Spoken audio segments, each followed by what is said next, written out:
Hello, welcome. હવે આપણે જે સંકલનના ઉપયોગો કરવાના છીએ. હવે સંકલનના ઉપયોગોમાં હું તમને થોડીક ટ્રિક્સ આપીશ, ટિપ્સ આપીશ, જેનો તમે ઉપયોગ કરશો તો તમને વાંધો નહીં આવે. બરોબર છે. ઘણા બધા લોકો આમાં તકલીફ પડતી હોય છે, પણ ગભરાવા જેવું કંઈ ખાસ છે નહીં. બહુ સિમ્પલ છે, પોપલું છે. ભાઈ ભણાવે એટલે આવડી જ જાય. બરોબર. તો હવે એમાં આગળ વધીએ. પહેલું એક્ઝામ્પલ છે, જો રેખા x + y = 1. x અક્ષ અને y અક્ષ વડે આવૃત પ્રદેશનું ક્ષેત્રફળ શોધો. હવે આ એક્ઝામ્પલ એવો છે કે તમારે સૌથી પહેલા y ને કરતા બનાવવાના. સૌથી પહેલા y ને કરતા બનાવી દો. પણ એ y ને કરતા બનાવતા પહેલા આ જે y ને કરતા બનાવો છો એની પહેલા આ જે રેખા જે છે x + y = 1, અહીંયા લખું છું x + y = 1. એમાં આ રેખા ક્યાંથી પસાર થશે એ મારે કરવું પડશે. જે તમે 10મા ધોરણમાં ઓલરેડી શીખેલા છો કે આ રેખા જે છે એ મારે ડ્રો કરવી છે. તો કયા કયા રેખા ડ્રો કરવી હોય તો ઓછામાં ઓછા 2 બિંદુ આપણને જોઈએ. જો 2 બિંદુ આપણને ખબર હોય તો આપણે આ રેખાને આ x અક્ષ અને y અક્ષમાં આપણે એને ડ્રો કરી શકીએ. સૌથી ઇમ્પોર્ટન્ટ વસ્તુ આ છે. તો એના માટે શું કરશું તો 1/1 એકવાર x 0 મૂકી દો ને એકવાર y 0 મૂકો. જો આની અંદર તમે x બરાબર 0 મૂકશો તો y બરાબર શું મળશે? જો y બરાબર 1 મળશે. મતલબ કે એક બિંદુ છે 0,1 જેમાંથી પસાર થાય છે. હવે એકવાર y બરાબર 0 મૂકો, y બરાબર 0 મૂકશો આની અંદર તો x બરાબર શું મળશે? 1. એટલે કે એક 1,0 માંથી પસાર થાય છે. એટલે કે જે આ આપેલ રેખા જે છે એ આપેલ રેખા 0,1 અને 1,0 માંથી પસાર થાય છે. તો આપણે 1,0 અહીંયા લઈ લઈએ અને 0,1 અહીંયા લઈ લઈએ. રાઈટ. તો એક આ બિંદુ થઈ ગયું, એક આ બિંદુ થઈ ગયું અને આ બંનેમાંથી રેખા પસાર થાય છે. એ રેખા મેં ડ્રો કરી લીધી. એ રેખા મારી આ રેખા થઈ ગઈ અને આ રેખાનું સમીકરણ છે x + y = 1. રાઈટ. આ પહેલું સ્ટેપ. જો જૂન 2016 માં GTU માં પૂછાયેલો એક્ઝામ્પલ છે. હવે તમે જોશો અહીંયા આગળ તો હવે તમારે આ ડ્રો થઈ ગયું. દરેકમાં ડ્રો કરવાની જરૂર નહીં પડે. ખાલી એક એક્ઝામ્પલ એવો છે જેમાં તમારે ડ્રો કરવું પડશે. આગળ એક પણ એક્ઝામ્પલમાં તમારે ડ્રો નહીં કરવું પડે. એટલે તમારે કોઈ ટેન્શન કરવાની જરૂર નથી કે હાય મારે ડ્રો કરવું પડશે. તો ડોન્ટ વરી, તમારે કોઈ ડ્રો કરવાની જરૂર નથી. હવે આમાંથી y ને કરતા બનાવી દો. તો y ને કરતા બનાવો તો y બરાબર શું થાય? 1 - x થાય. y ને કરતા બનાવો તો 1 - x થાય. હવે સિમ્પલ તમારે જે ઇન્ટિગ્રેશન કરવાનું છે બેટા એ સિમ્પલ ઇન્ટિગ્રેશનમાં y dx મૂકવાનું છે. ઇન્ટિગ્રેશનમાં y dx. y બરાબર શું છે? તો કરતા બનાવ્યું a. Integration 1 - x dx. હવે લિમિટ શું મૂકવાની? તો લિમિટ મૂકવાની x ની લિમિટ. તો આની અંદર તમે જોશો આ જે મેં ત્રિકોણ બન્યો આ ત્રિકોણમાં x બરાબર સૌથી x ની નાનામાં નાની કિંમત કઈ હશે? તો ઉદ્ગમ બિંદુ અહીંયા છે. તો x નાનામાં નાની કિંમત x બરાબર 0 હશે. અને આની અંદર જ x ની મોટામાં મોટી કિંમત અને સૌથી મોટો xm કેટલો હશે? તો આ ત્રિકોણમાં સૌથી મોટો xm x બરાબર 1 હશે. તો x બરાબર 1. તો લિમિટ મૂકવાની આપણે 0 થી 1. બસ પતી ગયું. હવે તમારે દાખલો ગણવાનો છે. તો સિમ્પલ ગણી નાખો. 1 નું સંકલન થાય x, x નું સંકલન થાય x²/2 અને પછી તમારે લિમિટ મૂકવાની 0 થી 1. હવે એકવાર 1 મૂકો તો 1 - 1/2 થાય. માઈનસ એકવાર 0 મૂકો તો બધું 0 થવાનું છે.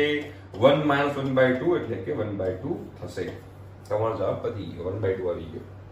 તારો દાખલો પતી ગયો. સિમ્પલ છે, બહુ સિમ્પલ છે. જો આગળ એક્ઝામ્પલ જુઓ.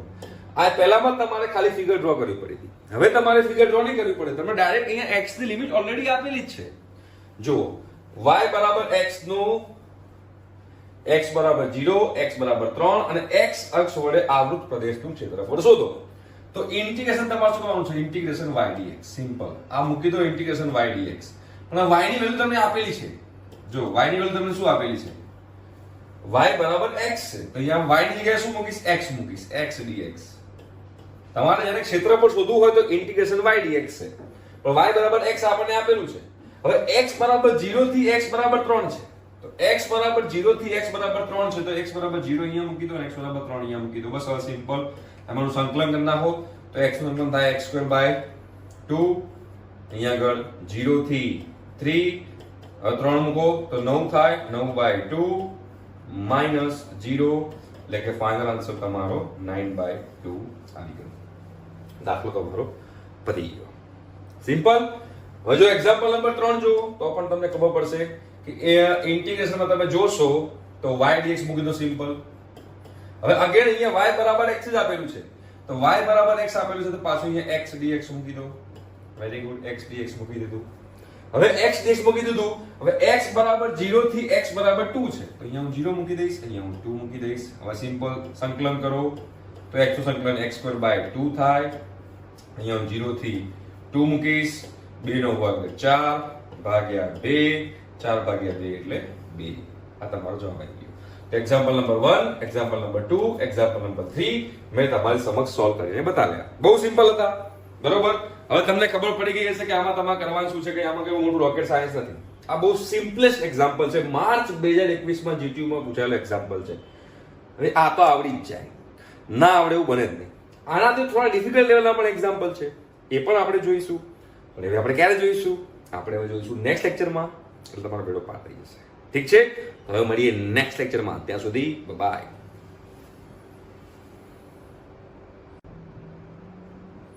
હેલો, વેલકમ બેક અગેન ફરથી. હવે અહીંયા આગળ 3 એક્ઝામ્પલ છે. સિમ્પલ જ છે, અઘરા નથી. બધામાં ઇન્ટિગ્રેશન y dx કરવાનું છે. જો પહેલો એક્ઝામ્પલ જો, પહેલો એક્ઝામ્પલ શું કીધું છે? સાબિત કરો કે પરવલય y બરાબર x², રેખાઓ x બરાબર 2, x બરાબર 3 અને x અક્ષ વડે આવૃત પ્રદેશનું ક્ષેત્રફળ 19/3 છે. એટલે ભાઈ ક્ષેત્રફળ 19/3 છે, તમારે સાબિત કરવાનું છે. તમારે સ્ટાર્ટ તો હંમેશા અહીંથી જ કરવાનું છે, ઇન્ટિગ્રેશન y dx. બરોબર છે? પહેલું સ્ટેપ તો આ જ મૂકી દેવાનું, ઇન્ટિગ્રેશન y dx. હવે ઇન્ટિગ્રેશન y dx, y ની વેલ્યુ કેટલી આપી છે? x². તો y જગ્યાએ x² મૂકી દો. તો અહીંયા આપણે ઇન્ટિગ્રેશન આપણે x² dx મૂકશું. હવે x ની લિમિટ આપી છે? હા આપી છે, 2 થી 3.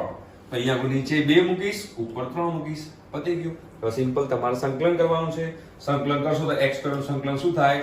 x³/3 થાય. એ મૂકી દીધું. 2 થી 3 મૂકી દીધું. હવે એકવાર 3 મૂકો એટલે કે 27/3 થાય. એકવાર 2 મૂકો એટલે કે 8/3 થાય. 27/3 - 8/3 એટલે કે 19/3. તો તમે સાબિત કરી નાખ્યું કે ભાઈ 19/3 ક્ષેત્રફળ છે. સાબિત કરો તો મેં કરી નાખ્યું. ખોટું લાગ્યું કઈ? ના, સિમ્પલ છે. ઠીક છે, જો આગળ બીજો એક્ઝામ્પલ જો, એ પણ સિમ્પલ જ છે.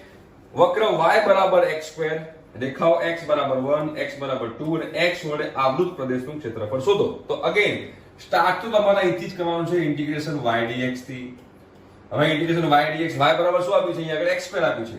આપણે જે આગળ લેક્ચર જોયું હતું એમાં બધા y બરાબર x આપ્યું હતું. અહીંયા y બરાબર x² આપ્યું છે, તો y બરાબર x² તો x² મૂકી દેવાનું. એમાં કે બહુ મોટું રોકેટ સાયન્સ નથી. હવે x ની વેલ્યુ ક્યાંથી ક્યાં છે? તો 1 થી 2 છે. અહીંયા હું 1 મૂકીશ, અહીંયા હું 2 મૂકીશ. હવે સંકલન કરો, x² નું શું થાય? x³/3 થાય. અહીંયા હું 1 થી 2 મૂકીશ, 2 નો ઘન 8 ભાગ્યા 3. એકવાર 1 મૂકો તો 1/3, 8/3 - 1/3 એટલે કે 7/3. જવાબ તમારો પતી ગયો. જો તમને ખાલી સંકલન કરતા આવડવું જોઈએ. સંકલન કરતા આવડે એટલે તમારો બેડો પાર થઈ જાય. બરોબર? જો આગળ વધીએ. શું કીધું છે? y બરાબર x². ઓકે, y બરાબર x² છે. તો integration y dx again start ત્યાંથી કરીશ. y બરાબર અગેન x² છે તો x² dx કરી દઈશ અહીંયા. બરાબર છે? x² dx કરીશ. લિમિટ ક્યાંથી ક્યાં મૂકવાની? જો અહીંયા તમે જોશો તો x બરાબર 2 અને x અક્ષ વડે, x બરાબર 2 અને x અક્ષ કરી દીધું છે. બીજું કોઈ લોઅર લિમિટ આપી જ નથી. તો લોઅર લિમિટ ના આપી હોય તો 0 માન લેવાની. x બરાબર 2 છે, આ મેક્સિમમ થઈ ગયું કહેવાય. તો બીજી લિમિટ નથી આપી તો 0 માન લો એને. તો 0 થી 2 મૂકી દેવાનું અહીંયા આગળ. 0 થી 2. હવે લિમિટ કરો, x² નું x³/3 થાય.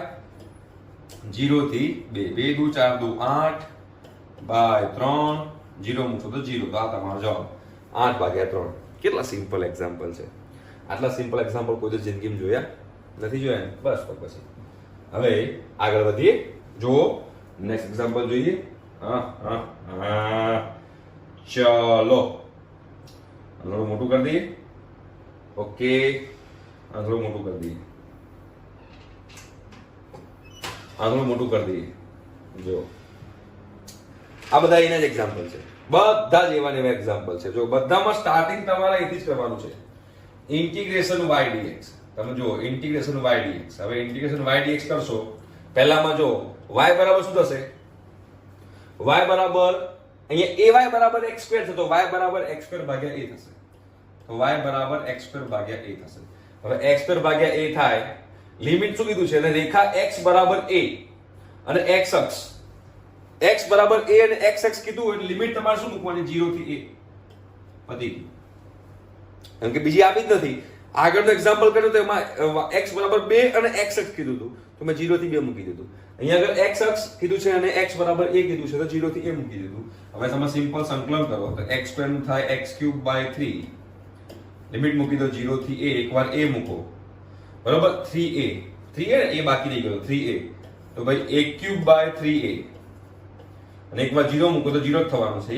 એક કેન્સલ, એટલે ભાઈ a²/3 બચશે. દાખલો પતી ગયો. જો ફટાફટ બીજા એક્ઝામ્પલ પર ખબર પડે. અહીંયા જો ઇન્ટિગ્રેશન y dx, તો અહીંયા હું ઇન્ટિગ્રેશન y dx કરું છું. y બરાબર શું છે? 2x², તો 2x² dx. લિમિટ x બરાબર 1 થી 3 છે, તો 1 થી 3 મૂકી દઈશ. સંકલન કરો 2x² નું x³/3. લિમિટ મૂકી દો 1 થી 3. એકવાર 3 મૂકો તો 27/3 થાય, -2/3 થાય, 27 એટલે કે 54/3 થાય, -2/3 થાય, એટલે કે 52/3 તમારો જવાબ આવ્યો. પતી ગયો દાખલો. બીજો એક્ઝામ્પલ બી પૂરો. બરાબર, આ રહી ગયો તો એ મૂકી દો. જો બસ સિમ્પલ એક્ઝામ્પલ છે. ઇન્ટિગ્રેશન y dx કરી નાખો. y બરાબર 2x² છે, તો 2x² dx કરી નાખો. લિમિટ શું કીધું છે? x અક્ષ અને x બરાબર 5. x અક્ષ અને x બરાબર 5 એટલે 0 થી 5 માં મૂકી દેવાનું. તો 2x³/3 મૂકવાનું. 0 થી 5, એકવાર 5 મૂકો તો 125 દુ 250/3 તમારો જવાબ થઈ ગયો. સિમ્પલ છે. જો આ પતી ગયું, આ પતી ગયું, આ પતી ગયું. કેટલા સિમ્પલ છે. બીજો એક્ઝામ્પલ જો આ રહે ઇન્ટિગ્રેશન y dx છે. ઓકે, y બરાબર શું છે? 2x² છે, તો 2x² dx મૂકી દીધું. સંકલન કરો 2x³/3 થાય. લિમિટ ક્યાંથી ક્યાં મૂકશું? x બરાબર 1, x બરાબર 3 છે, તો 1 થી 3 મૂકશું. તો અહીંયા આગળ 2 27/3 -2 1/3 54. આ તો થઈ ગયું કદાચ 54 ને 52/3 આ થઈ ગયું નહીં. આપણે ફરીથી એક્ઝામ્પલ કર્યો, વાંધો નહીં. ચલો હવે આ એક્ઝામ્પલ જો ઇન્ટિગ્રેશન y dx છે, તો y dx મૂકી દીધું. y બરાબર 3x² છે, તો 3x² dx મૂકી દીધું. હવે લિમિટ શું મૂકવાની છે? 2 to 3, તો 2 to 3 મૂકી દીધી અહીંયા આગળ. હવે તમે ઇન્ટિગ્રેશન કરો તો 3x³/3 થાય. લિમિટ 2 to 3 મૂકવાની છે. 3 3 કટ થઈ જાય, 3 નો ઘન 27 -2 નો ઘન 8. જવાબ આવી ગયો 19. આ દાખલો પતી ગયો. સિમ્પલ. નવમો એક્ઝામ્પલ જો ઇન્ટિગ્રેશન y dx છે.